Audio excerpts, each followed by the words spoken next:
સુરતમાં ફરી એકવાર ડ્રગ્સ મળી આવ્યો છે. સચિન ભાટિયા ચેકપોસ્ટ પાસેથી ડ્રગ્સનો જથ્થો મળી આવ્યો છે. અંદાજે 51 લાખની કિંમતના ડ્રગ્સના જથ્થા સાથે 3 આરોપીઓને ઝડપી પાડવામાં આવ્યા છે. મધ્યપ્રદેશથી આ ડ્રગ્સ લાવવામાં આવી રહ્યું હતું. હાલ પોલીસે આરોપીઓને ઝડપી લઈ વધુ તપાસ હાથ ધરી છે. પોલીસે કહ્યું કે એસઓજી અને ક્રાઇમ બ્રાન્ચ દ્વારા ડ્રગ્સ ઝડપી પાડવામાં આવ્યું છે. બાતમી મળી હતી કે મધ્યપ્રદેશથી ડ્રગ્સ લાવવામાં આવી રહ્યું છે. જેના આધારે વોચ ગોઠવવામાં આવી હતી, જેમાં સિલ્વર કલરની કારમાંથી ડ્રગ્સનો જથ્થો ઝડપી લેવામાં આવ્યો હતો. 51 લાખના ડ્રગ્સ સાથે 3 આરોપીઓને ઝડપી લેવાયા છે. એક નવસારીનો અને 2 આરોપીઓ સૈયદપુરાના આરોપીઓ છે. મધ્યપ્રદેશથી આ માલ લઈને આવવામાં આવી રહ્યા હતા. આરોપીઓ કોને ડ્રગ્સ આપવાના હતા તે અંગેની વધુ તપાસ હાથ ધરવામાં આવી છે. પકડાયેલા આરોપીઓ ત્રણેય કારમાં સવાર હતા. અન્ના નામનો વ્યક્તિ અગાઉ પણ ડ્રગ્સ કેસમાં ઝડપાયો હતો. 2020માં તેણે ડ્રગ્સ બનાવવાનું પણ શરૂ કર્યું હતું. હાલ તપાસ ચાલુ છે. આપનાર અને લેનારને ઝડપી લેવામાં આવશે. પકડાયેલા આરોપીઓ પાસેથી મોબાઈલ અને રોકડ રકમ પણ મળી આવેલ છે.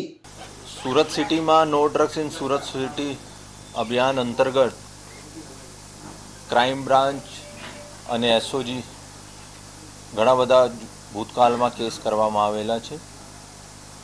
અને અત્યારે એવી એક માહિતી ક્રાઇમ બ્રાન્ચને મળી હતી કે મધ્યપ્રદેશથી ગુજરાતમાં સુરતમાં એમડી ડ્રગ્સ કોઈ લઈને આવે છે.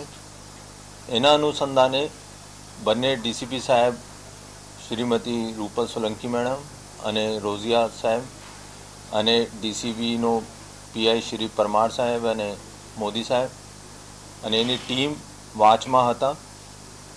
કાલે ભાટિયા ટોલ ટેક્સની પાસે એક સિલ્વર કલરની વરના ગાડીનો રોકવામાં આવ્યો અને એની તલાશી દરમિયાન એના પાસેથી 512 ગ્રામ જેટલી એમડી ડ્રગ્સ કબજે કરવામાં આવેલી છે, જેની માર્કેટ કિંમત 51,22,000 થાય છે.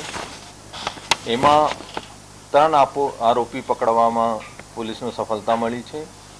એનો ડ્રાઈવર બદરુદ્દીન અખ્તર હુસૈન બંગડીવાલા, જો નવસારીનો રહેવાસી છે, અને 2 મુખ્ય આરોપી મોહમ્મદ ઇશાક મિર્જા, જો સૈયદપુરા સુરત શહેરનો રહેવાસી છે, અને મોહમ્મદ અશફાક મોહમ્મદ અસલમ અંસારી, જો સૈયદપુરા સુરત શહેરનો આરોપી છે.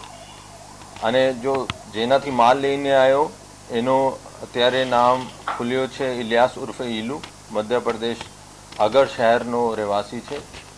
અને જો અહીંયા જેનો એને સપ્લાય કરવાનો હતો આ રિજવાન બોમ્બેવાળા છે. અને ટૂંક સમયમાં રિજવાન બોમ્બેવાળાની પણ અટક કરવામાં આવશે. અને અત્યારે ઇન્વેસ્ટિગેશનમાં કે આ લોકો આગળ કોને આપતો હતો અને ભૂતકાળમાં કેટલા ફેરા મારીને આવે છે એની બધી તપાસ કરવામાં આવશે.